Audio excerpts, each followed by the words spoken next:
ኤርትራ ከኢጋድ ለመውጣት የወሰነችው ውይይት ወይም ደግሞ የለውጥ ሀሳብ ሳታቀርብ ነው ሲል ኢጋድ ወቀሰ። የልማት በይነ መንግስታት ባለስልጣን ኢጋድ የኤርትራ መንግስት ከድርጅቱ የመውጣት ውሳኔ ያሳለፈው ተጨባጭ ሀሳቦች ወይም በአነስተኛ ተቋማዊ ወይም ደግሞ የፖሊሲ ማሻሻያዎች ዙሪያ ተሳትፎ ሳያቀርብ መሆኑን በማንሳት ቅሬታውን ገልጿል። ኢጋድ ይህንን ውሳኔ በይፋዊ የቃለ ማስታወሻ መግባቱን አረጋግጧል። ሆኖም ግን ሴክሬታሪያቱ ለድርጅቱ የተላከው ማስታወሻ ከማንኛውም ቀደም ያለ ውይይት ውጪ መሆኑን ጠቁሟል።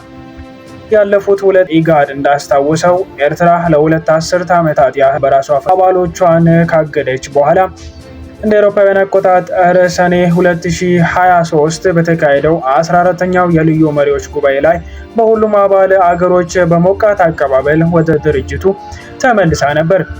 በዚያን ወቅት መመለሷ ሁሉን አቀፍነት፣ የክልላዊ ወንድማማችነትና የታደሰ ትብብር የጋራ ቁርጠኝነት ማሳያ እንደነበር ድርጅቱ አስታውሷል። ነገር ግን ኢጋድ ከሰኔ 2023 ጀምሮ ኤርትራ በኢጋድ ስብሰባዎች፣ ፕሮግራሞች ወይም እንቅስቃሴዎች ላይ አለመሳተፏን ጸጸት ገልጿል።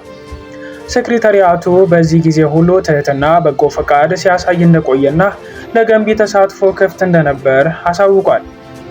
ይህ የተባለው የኤርትራ በይፋ ከኢጋድ አባልነት መውጣቷን ማሳወቋን ተከትሎ ነው። የሀገሪቱ የውጭ ጉዳይ ሚኒስቴር ባወጣው መግለጫ ውሳኔው የመጣው ኢጋድ በኤርትራ በኩል የቀረቡለትን የለውጥ ጥሪዎች ችላ በማለቱና በሕግ የተሰጠውን ግዴታዎች በመጣሱ እንደሆነም ተመላክቷል። ኤርትራ በተለይም እንደ አውሮፓውያን አቆጣጠር ከ2005 ዓ.ም ወዲህ ኢጋድ የክልሉን ሕዝቦች ምኞት ማሟላት ሳይችል ቀርቷል ከሚል እምነት ላይ ተነስታለች።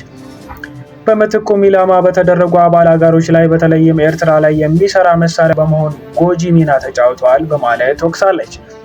ኤርትራ ድርጅቱ ምንም የሚታይ ስትራቴጂካዊ ጥቅም እንደማይሰጥና ህጋዊ ስልጣኑንና ኃላፊነቱን ያጣ ስትል አባልነቷን ሰርዛለች። ምንም እንኳን ውጥረቱ ቢኖርም የኢጋድ ሴክሬታሪያት ውሳኔዎችን የወሰደው ምንም አይነት ውይይት ወይም የለውጥ ሀሳብ ሳያቀርብ ነው በማለት ቢወቅስም ግንኙነቱን እንደሚቀጥል አስታውቋል።